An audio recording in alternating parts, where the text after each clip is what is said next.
The flood menace in Nigeria. The release of water from Lagdo Dam should be addressed by Nigeria and Cameroon, writes Paul Nwosu. Our country's annual tragedy of rampaging flooding is at its worst this year. It is estimated that more than 300 persons have been killed by the floods that are somewhat beyond control. Out of Nigeria's 36 states, 27 are battling with the floods. Even Abuja is under threat of the flood sweeping from Kogi State capital, Lokoja. Large number of families have been affected, and displaced persons keep increasing. Thousands of hectares of farmland have been destroyed. Hunger is a clear and present danger as the agriculture chain has been grossly disrupted. The National Emergency Management Agency, NEMA, is at its wits' end while the state emergency management agencies, SEMA, can hardly cope with the onslaught of water. Nigeria is indeed facing a beyond-the-pale disaster. The spokesperson of NEMA, Manzo Ezekiel, has stressed that this is the highest we ever had since 2012. It has now become a recurrent factor that Nigeria records flooding every year. This is almost always as a result of the non-implementation of environmental guidelines, lack of preventive infrastructure and the lackluster attitude in tackling the flood menace over the years. It is as though the authorities would never take preemptive measures to address the flooding. They are always caught napping once the floods appear. It is always a blame game for the authorities who are quick to attribute the yearly flood to water overflowing from some local rivers, unusual rainfalls, and the release of excess water from Lagdo Dam in neighboring Cameroon's northern region. The issue of the release of water from Lagdo Dam in Cameroon is a twice-told story that needs to be tackled now at the highest diplomatic level between Nigeria and Cameroon. It flies in the face of reason that Cameroon officialdom acts as they are unaware of the havoc wreaked on Nigeria by flooding waters coming from their dam. The heart-rending economic devastation and hardship must not continue. The federal government needs to take measures economically, politically, and diplomatically to check Cameroon's obvious disregard for Nigerian lives, property and means of livelihood. On the local front, the Nigeria Hydrological Services Agency had predicted more floods in this year than last year due to excessive rainfalls. NEMA has also alerted states of serious consequences in the weeks and months ahead. 2 of the country's dams have also started to overflow. According to NEMA's Mustafa Habib Ahmed, I want to advise all the governments of the frontline states to move away communities at risk of inundation, identify safe higher grounds for evacuation of persons and preposition adequate stockpiles of food and non-food items. The reports available show that in Jigawa State in the northwest, floods killed more than 20 people in the past week, as revealed by Yusuf Soni Babura, head of the Jigawa State Emergency Management Agency. Beyond that, Jigawa has recorded 91 deaths from flooding this year, more than any state in the country.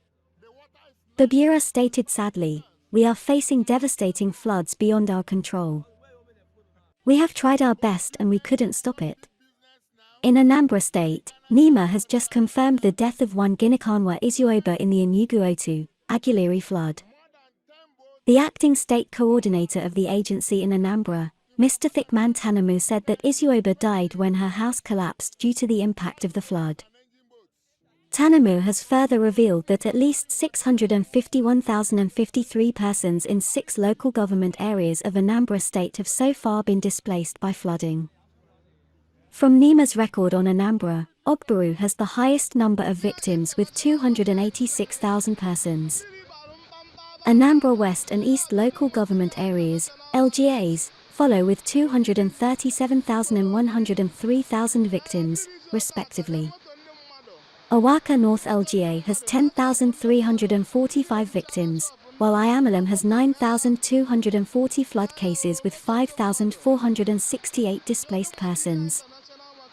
NEMA, accompanied by officials of the State Emergency Management Agency, SEMA, have visited Imuizanam, Mpunando, Amantees, Igbido, Inoma Ifitogwari in Anambra East, and Aniamalam LGAs.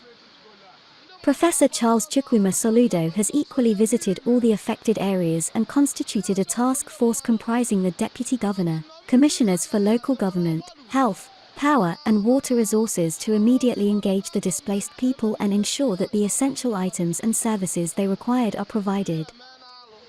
Tanamu of NEMA reports thus, the assessment team observed that the flood has submerged houses, farmlands, schools, health centers, police stations, churches, and other critical infrastructure. We did the assessment tour with a boat because the access roads to the communities have been submerged by flood water. Tanamu had some words of commendation for Anambra SEMA for taking some proactive measures to mitigate the impact of the disaster. Some of the measures undertaken included the identification of 13 internally displaced peoples, IDP, camps, recruitment of camp managers and support staff, and activation of health workers to work with the people in the camps. The camps so far activated are the Ifaitogwari and Igbakwu health centers.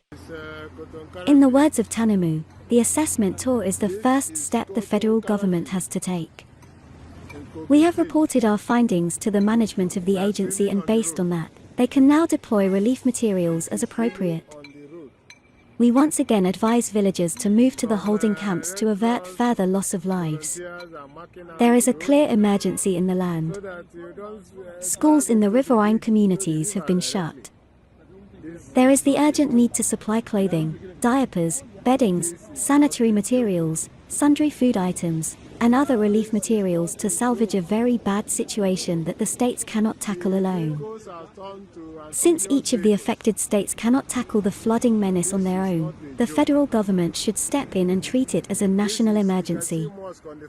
Since the Lagdo Dam in Cameroon is a major factor in the flooding, the government should officially communicate the level of economic and social devastation caused by the flood to the Cameroonian government. Nigerian government should call for a bilateral committee with Cameroon to holistically address the indiscretion of recklessly unleashing water on Nigerians every year. This is not the first time that Nigeria has suffered consequences of a natural disaster coming from Cameroon. Back in time, on August 21, 1986, Lake Nyos in northwest Cameroon erupted, triggering the release of tons of carbon dioxide which suffocated and killed 1,746 people and putting the lives of persons living in Nigeria's frontline states in grave danger. On December 20, 2005, the same Lake Nyos endangered some 300,000 lives yet again. But a degassing system has since been installed at the lake to reduce the concentration of carbon dioxide in the water. In September 2012, there were fears that Lake Nyos Dam may collapse and lead to the ruination of many Nigerian states through excessive flooding. Just the same way the murderous gas from Lake Nyos was reined in, it's not impossible that the devastating body of water dumped on Nigerians by Cameroon can be checked by a bilateral panel of flooding from both countries. The two countries must necessarily come together to address the issue of over-flooding Lagdo Dam once and for all.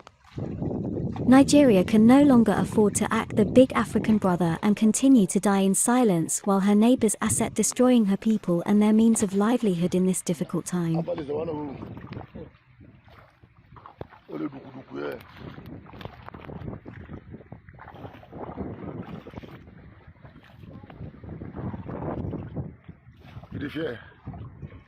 I think you the front. You go first shock.